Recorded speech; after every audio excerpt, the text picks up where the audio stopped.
السلام عليكم ورحمة الله وبركاته. اللهم صل وسلم وبارك على سيدنا محمد وعلى آله وصحبه أجمعين. النهاردة إن شاء الله فيديو جديد.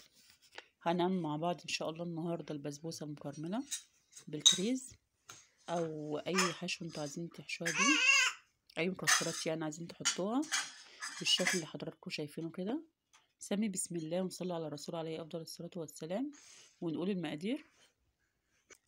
معايا في طاسة كده على النار، هحط فيها كوبايتين من السكر وكوباية الا ربع من المية، واحطهم كده على النار. وكمان معايا معلقة من عسل الجلوكوز، ما بحطش المعلقة ولا حاجة، انا بهز بس الطاسة كده بالراحة لغاية ما يتكرمل كده ويديني لون حلو. طبعا درجة اللون اللي انتوا عايزينها مثلا لونها يكون فاتح او غامق شوية براحتكم يعني في اللون. بس طبعا لما بتبقى غامقة قوي بيكون البسبوسة مرة مبقاش حلو. شايفين بقى لونها بقى عامل ازاي؟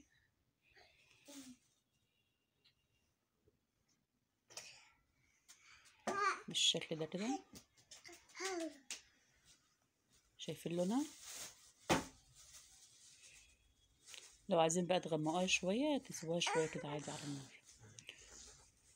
معايا بقى كده كوبايتين الا ربع من اللبن، شلته طبعا من على النار علشان بيفور. ومعايا كمان كوبايه ونص من السمنه بالشكل ده كده احطهم، طبعا شايلاه من على النار.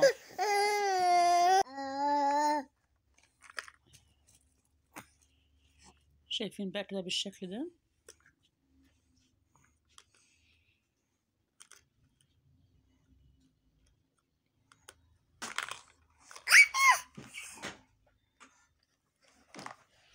احطها بقى كده على النار تاني، اسيبها بقى تغلي لغايه ما تفك خالص، اللبن والسمنه كله يفك كده في قلب بعضه.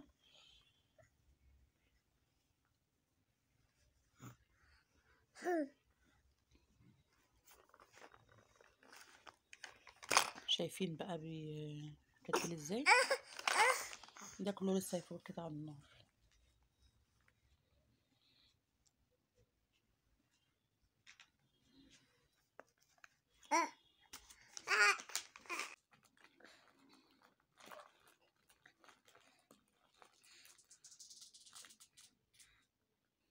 شايفين بقى بالشكل ده كده بقت جميله ازاي؟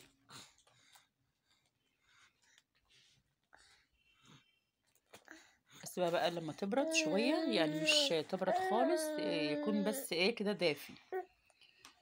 معايا هنا بقى كيلو وربع من الدقيق البسبوسه اللي هو دقيق السميد ده، كده وربع. احط بقى الخليط اللي انا سبته برد، احطه كده على الدقيق.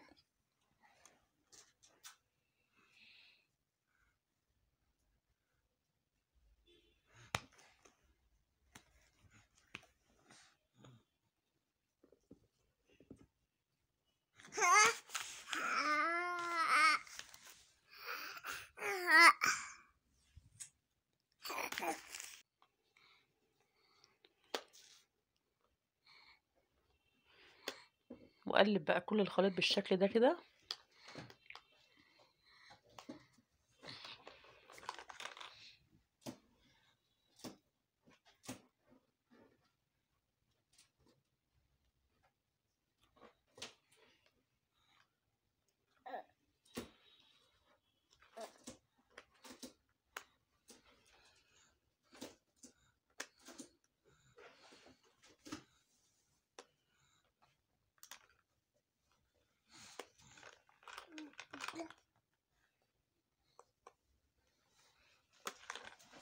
جربوها يا جماعه بالطريقه دي وان شاء الله تعجبكم، وقولوا لي كده في الكومنتات جربتوها طلعت ازاي معاكم، يعني حلوه ولا ايه رايكم؟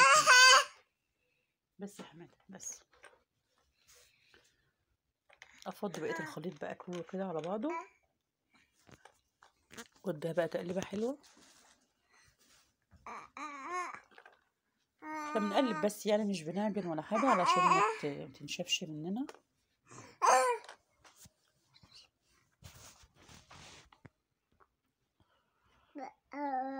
نقلب كده لغايه ما دقيق السميد يتشرب.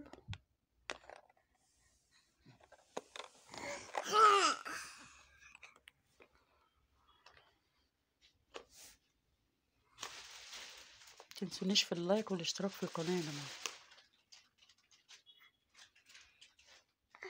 فضلا وليس امرا. ربنا يوفقنا يا جماعه كده باذن الله، وربنا يوفقكم يا رب ويكرمكم.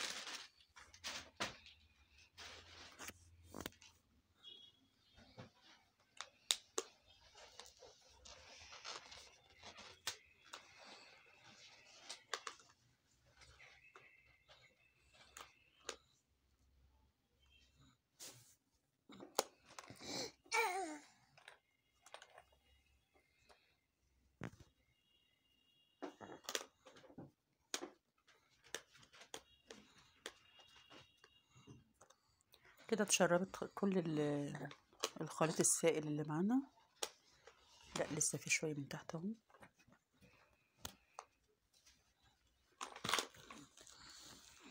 كده خلاص تمام كده. شايفين بقى جميله ازاي؟ الله على الجمال. صينيه بقى مدهونه،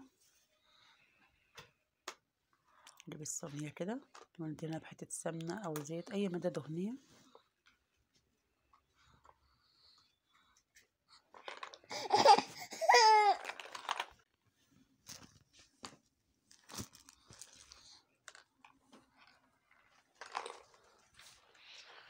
ادهنها بقى بالشكل ده كده اللي حضراتكم شايفينه.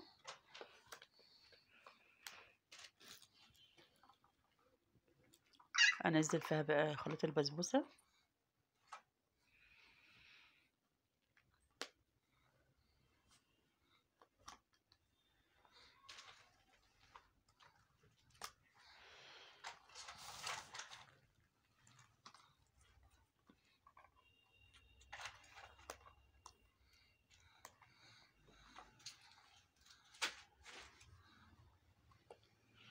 نزلت كل البسبوسه كده اللي معايا، ابدا افردها بقى، اظبطها كده في الصينيه.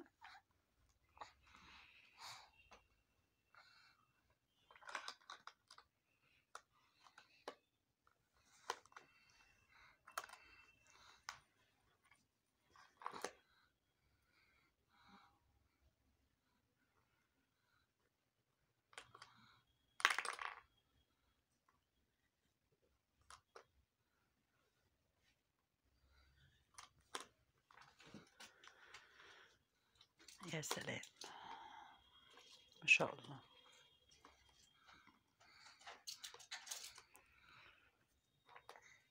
نظبط بقى كده بالشكل ده.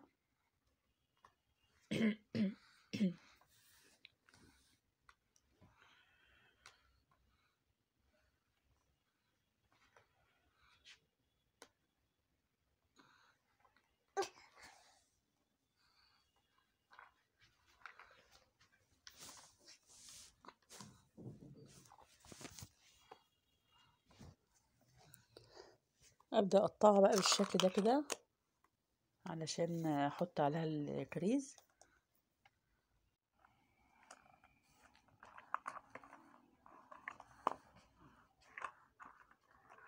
طبعا لما تستوي بقى في الفرن بحدد بقى التقطيع تاني. انا بس بعملها كده علشان يعني اقدر احط عليها الكريز يعني وكده.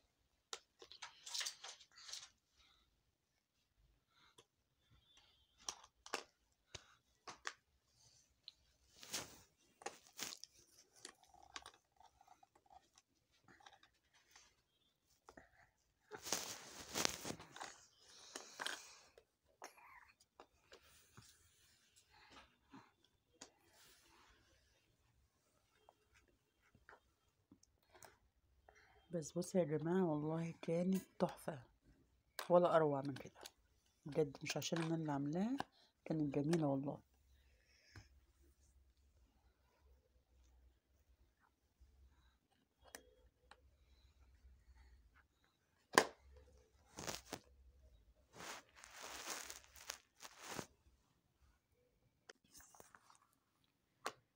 قطعتها بقى كلها بالشكل ده كده، بالشكل الحلو ده.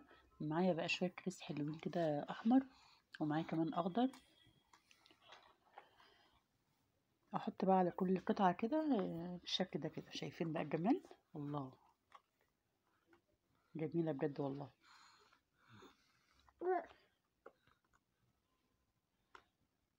ايه رايكم بقى في الجمال ده؟ ادخلها بقى في الفرن على الشبكه اللي في النص، واولع بس من تحت.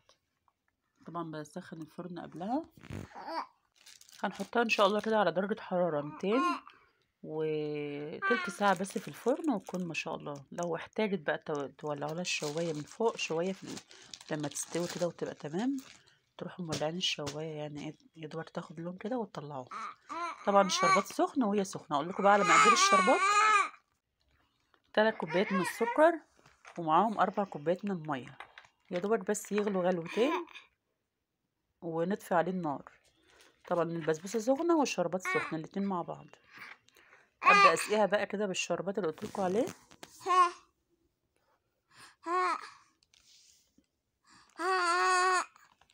شايفين بقى لونها حلو ازاي؟ احط بقى عليها الشربات.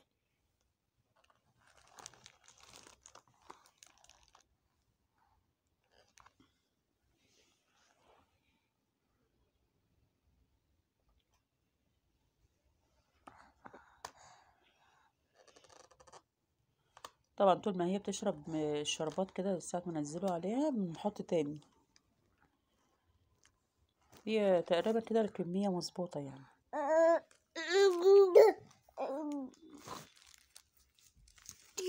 ده كانت كده كيلو وربع من البسبوسة. عايزين تعملوا بقى على صينيتين ماشي تمام. انا قلت اعمله بقى صينية واحدة يعني تكون كبيرة شوية.